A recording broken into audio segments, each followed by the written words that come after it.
Рад всех видеть на своем канале, и сегодня у часового на обзоре вот такой вот странный фонарик. Где ты его отрыл, спросите вы? Я ссылочку кину. Фонарик стоит 9 баксов.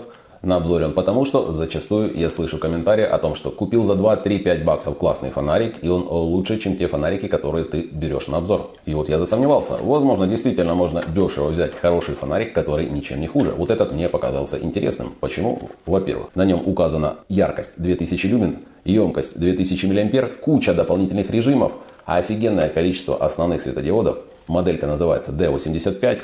На ней написано: никогда не заменяй батарейки, заряжай. В общем, радуйся. LED Work Light. В общем, рабочий LED фонарик. Давайте распакуем, посмотрим.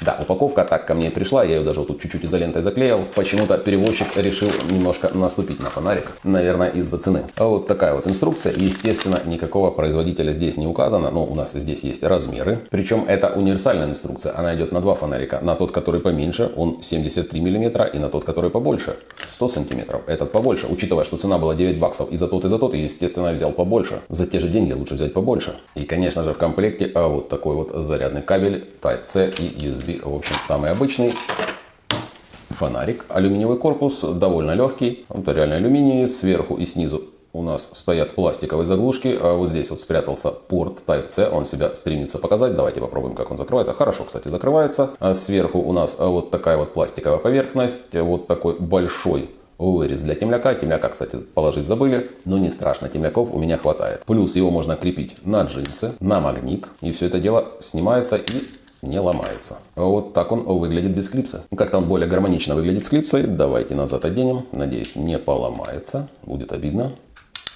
Все нормально. Пластик нормальный. Итак, размеры: 99 мм, ширина 44 мм, толщина 18,5 мм. Учитывая габариты, он мне показался довольно легким, а в реальности он 112 грамм. Не такой уж и легкий, нормальный вес. Как видите, сверху 8 светодиодов тир-оптика. Все это защищено металлическим безелем. Внизу у нас 15 дополнительных светодиодов. В купе получается 23 светодиода. Это все за 9 баксов. Давайте проверим, как все это дело работает. Но для начала мы проверим емкость. Максимально я его усаживал, начал заряжать. И, как видите, емкость у нас немножечко меньше заявленной. Написано 2000, по факту 1000. Чуть-чуть не доложили. Надеюсь, по яркости будет нормально. Потому что пол емкости мы уже, к сожалению, потеряли. Еще не пользуясь фонариком. Давайте включим вначале основной свет. Медленно загорается. Ну, видите, очень-очень солидно все работает. Кстати, по ощущениям, здесь больше 1000 люмен. 3 режима заявлено. Максимальный, чуть поменьше. Это, скорее всего, у нас идет димминг. Да, у нас идет димминг. И чем меньше яркость, тем более дикий димминг идет. Он интересно отображается. Его можно еще заметить, если вот так вот трясти фонарик. Довольно дикий шим идет. Ну, как видите, на видео это очень интересно отображается. Давайте попробуем еще раз включить максимальный режим. Он у нас разгорается, но тоже есть небольшой шим. Средний режим шим больше. И минимальный режим максимальный шим. В общем, почему мне не нравятся дешевые фонарики? Потому что у них электронная начинка идет тоже дешевая. И на самом деле тут светодиодов полно. Они довольно ярко светят. Но вот эта вот начинка, которая выдает дикие шимы и такие странные режимы работы, меня зачастую немножко расстраивает. Да, на эту цену он реально яркий фонарик. Мы его дальше сравним, к примеру, с вот таким Вубудом E7 сравним. Кстати, обзор я на него не делал. Сделаю классный фонарик. 1800 люмен он выдает, реальный 1800 люмен, поэтому вот этот должен светить ярче. Так, это мы все дело проверили. Давайте посмотрим, какие у нас идут дополнительные режимы. Включается он долгим нажатием. Вот такой вот красный светодиод у нас есть. Он около 10 люмен выдает, наверное, люмена по 3 на, может, 9, может, 12 люмен, приблизительно так. Очень яркий синий, очень яркий, реально тут люмен, наверное, 20. Мигающий красный. А вот такой вот интересный полицейский режим. Возможно, кому-то он пригодится. Быстро, медленно, по очереди начинает мигать. В общем, очень хорошо привлекает внимание. Ну, на самом деле, прикольный режим, если он вам нужен. Далее у нас идет около 5000 свет с таким вот широким углом засвета и яркость, ну, 100 люмен здесь, наверное. Эти светодиоды реально яркие.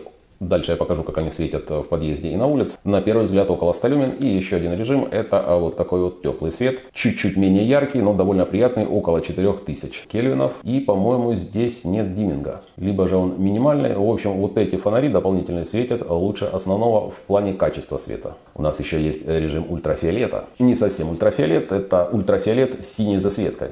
Давайте посмотрим, как он светит на улице. Как вы видите, он разгорается медленно и реально луч получается яркий. То есть пробивает он вдаль хорошо. Даже среднего режима, как по мне, вполне себе достаточно. Ну и минимальный режим достаточный. Был бы еще здесь режим на пару люмен, цены данному фонарику не было.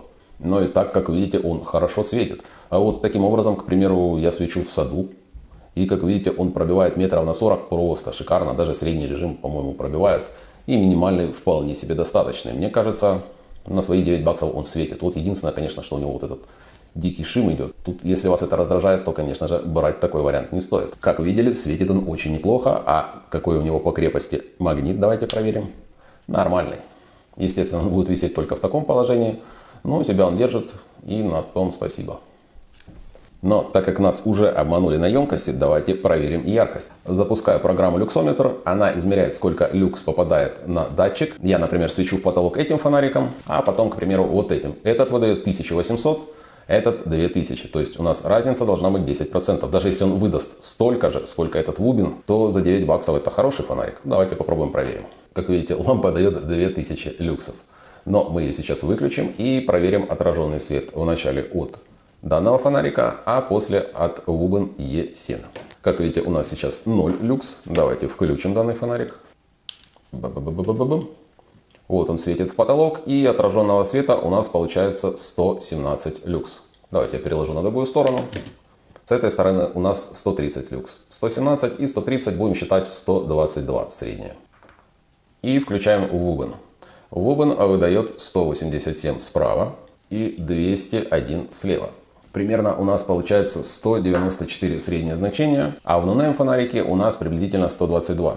Где-то на 35-40% меньше.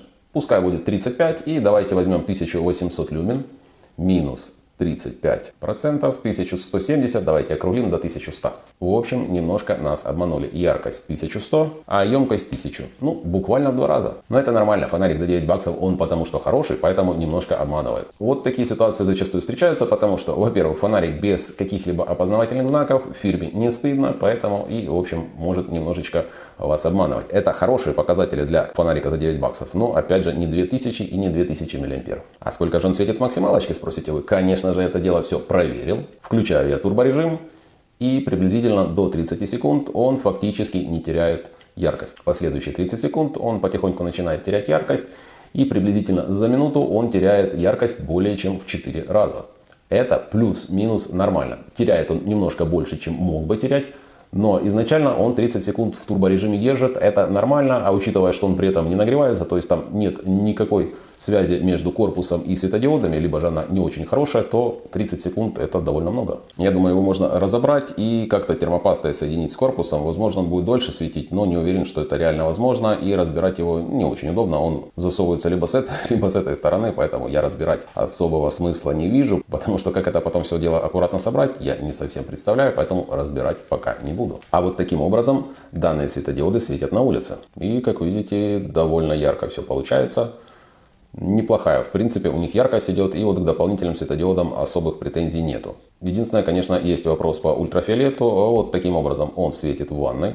Как видите, там есть ультрафиолетовый спектр, но параллельно идет очень большая засветка, поэтому в реальной жизни это просто такая себе дополнительная фишка, которая никакой реальной пользы, в общем-то, не приносит. Но яркость, я повторю, у этих светодиодов очень неплохая, а вот таким образом они светят в подъезде. Красный не так, чтобы сильно яркий, а вот синий реально очень яркий свет, и мигалка яркая. В общем, светит он хорошо, а вот белый свет и теплый белый свет здесь реально хороший, и реально этот фонарик можно было сделать вот такого размера, без этого светодиода был бы классный наключник. Можно ли его носить на кармане? В принципе, можно. Вот таким образом это все дело выглядит.